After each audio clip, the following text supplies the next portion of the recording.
दोस्तों, मुंहिंजो नालो अली टालपर आहे ऐं आउं कहाणी ॿुधाईंदो आहियां।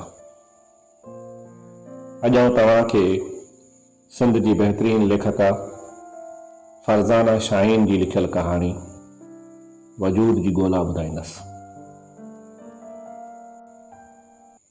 केॾिनि रातिनि खां जागी आहियां, ॼण सदियुनि जो जाॻो आहे या निंड मुंहिंजी अखियुनि में लथी ई कोन्हे। शायदि निंड पुरसितारनि जी परी आहे जंहिंखे छुहंदी आहियां त ग़ाइब थी वेंदी आहे। जागी जागी अखियूं पत्थर बणिजी वियूं आहिनि। हाणे त लुड़कनि जो दरिया बि सुकी वियो आहे। पलकनि जे किनारनि ते डब फुटी आया आहिनि। हर तरफ़ थर ई थर आहे ऐं दर्द ॾुकार जीअं ठोठ सुकल वजूद खे वकोड़े हॾां ढांचो करे चुको आहे। ज़िंदगी जे सफ़र में केॾा न मोड़ आया आहिनि, केॾियूं न मंज़िलूं आयूं, केतिरा रंग बदिलिया, केतिरियूं मौसमूं आयूं, केॾा न विछोड़ा आया, पर मां अॼु बि उन ई मोड़ ते बीठी आहियां जितां मुंहिंजनि ख्वाबनि दर्द जी वारीअ ते जनम वठी बामड़ा पाइणु सिखियो हो ऐं मां अॼु ताईं पंहिंजे ख्वाबनि सां गॾु ततल वारीअ ते बामड़ा पाईंदी रही आहियां। मुंहिंजा ख्वाब त कॾहिं तारनि जे झिरमिट में, कॾहिं आकाश जे नीरे गुंबज़ ते, कॾहिं धरतीअ जे गोले ते त कॾहिं सिंधूअ जे किनारे ते टुटंदा भुरंदा ऐं नयूं शिकिलूं ठाहींदा रहिया आहिनि ऐं मां हर ख्वाब जे टुटण ते आह बि भरे न सघी आहियां।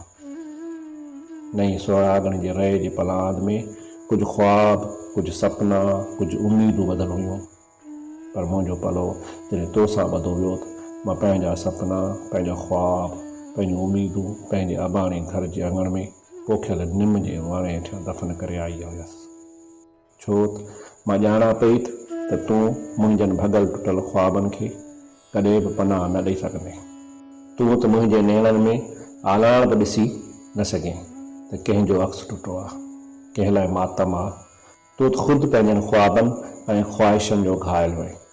तुंहिंजी अखियुनि में त कंहिं ॿिए जी मोहबत जो नशो चढ़ियलु हो। तो त कॾहिं हिकु दफ़ो बि मूंखां इहो न पुछियो आहे त मुंहिंजे बेमाना वजूद जी हिन घर में कहिड़ी जॻह आहे। हिकु घर जी छित हेठां रहंदे असां हिक ॿिए खां केॾा न अजनबी आहियूं ऐं शायदि कॾहिं बि पंहिंजा थी न सघंदासीं। पहिरीं नज़र में ई मोहबत दम तोड़े छॾे त पोइ नफ़रत खां सवाइ कुझु बि न आहे मिलंदो। तूं त पहिरीं राति ई पहिरीं नज़र में ई इहो चयो हो। कुझु रिश्ता सिर्फ़ु हवालनि तौरु इस्तेमालु थींदा आहिनि, जंहिंजी का बि अहमियत न हूंदी आहे।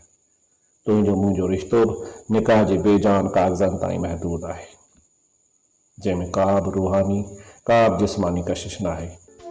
जेकी रिश्ता मजबूरनि जी ज़ंजीरनि में ॿधा वञनि, उहे रिश्ता हमेशह क़ैद रहंदा आहिनि। मूंखे तोसां का बि मोहबत कोन्हे, को बि लॻाव कोन्हे। तोसां शादी सिर्फ़ु अम्मा जी मजबूर करण ते ज़बरदस्ती कई अथऊं।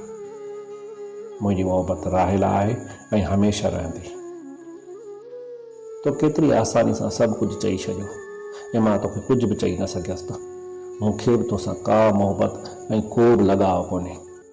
मां बि कंहिं ॿिए सां मोहबत कंदी आहियां, पर मां कुझु बि चई न सघियसि। ॼाणा पई त तूं उहो सभु कुझु ॿुधी बर्दाश्त करे न सघी आहे ऐं तुंहिंजी गैरत जोश में अची वञे हा।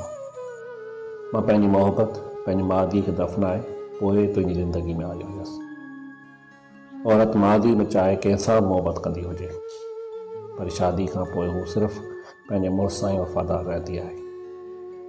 तुंहिंजनि लफ़्ज़नि मुंहिंजे जिस्म खे रूह ताईं दाग़दार करे छॾियो हो। जॾहिं बि तोखां तुंहिंजो वजूद घुरणु चाहियुमि तो इहो ई जवाबु ॾिनो, तोखे हर सुख, ऐश ऐं आराम, आसाइश जी हर शइ मुहैया करे ॾिनी अथमि। ॿियो तोखे छा घुरिजे? ज़िंदगी में इहे सभु शयूं ख़ुशीअ जो नैमल बदल नथियूं थी सघनि। तूं मोहबत करे बि मोहबत खां न आशना आहीं। तोखे कीअं ॿुधायां त ख़ुशियूं के सोना देवर त न आहिनि जिन सां ख़ाली वजूद जे लाश खे संवारे ज़िंदा करे सघिजे। ख़ुशियूं के ब्लैंक चेक त न आहिनि जिन ते पंहिंजी किरोड़े ज़ख़्मनि जो हिसाब लिखी केश कराए सघिजे।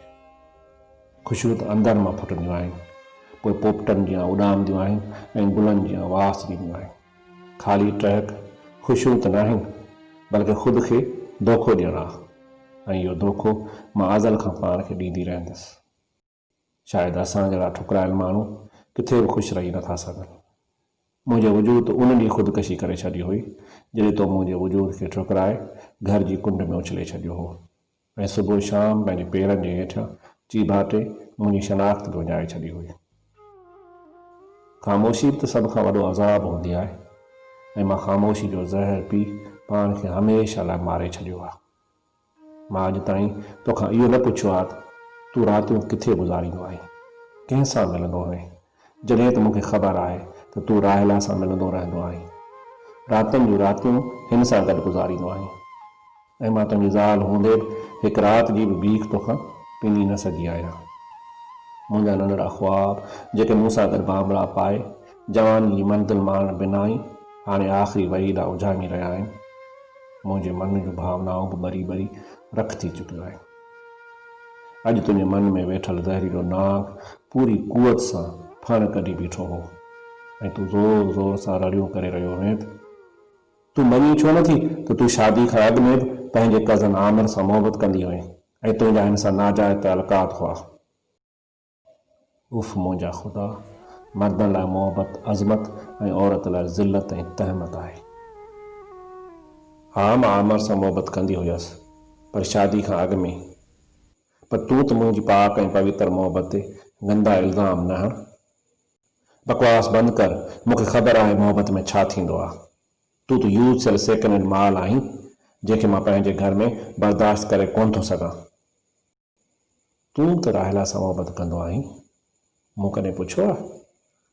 मां मर्द आहियां ऐं तूं औरत आहीं, पंहिंजी हद में रहो। तूं इन हद ताईं किरी सघीं थो शायदि तव्हां जहिड़ा मर्द उन खां वधीक सोचे बि नथा सघनि। मोहबत खे गंद जो ढेर ऐं तहमतनि जो बाज़ार तव्हां जहिड़नि मर्दनि ई त बनायो आहे जो अॼु मोहबत पंहिंजो पाण खां बि शर्माइण लॻी आहे। निकिरी वञ मुंहिंजे घर मां हाणे तोखे वधीक बर्दाश्त नथो करे सघां।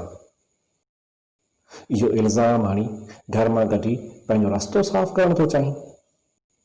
मर्दनि लाइ हर रस्तो साफ़ हूंदो आहे, हू जंहिं रस्ते ते चाहे हली सघे थो। तूं बदचलन ऐं आवारा औरत आहीं जंहिंसां मां गुज़ारो नथो करे सघां।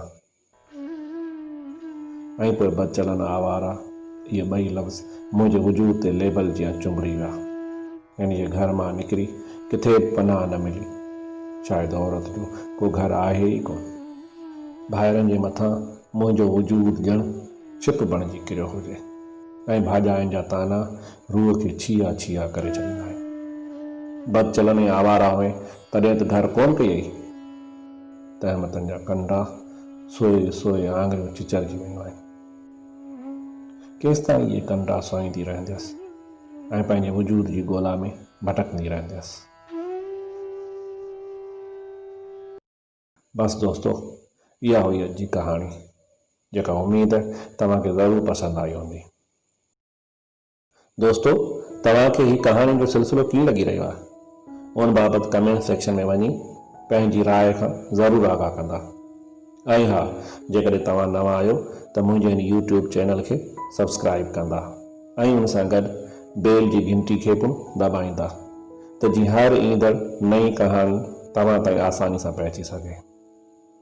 तव्हांखे हीअ कहाणी पसंदि आहे त हिन खे लाइक कंदा ऐं पंहिंजे दोस्तनि सां शेयर पिणु कंदा। तव्हां सभिनी जी वॾी वॾी महिरबानी। Thank U.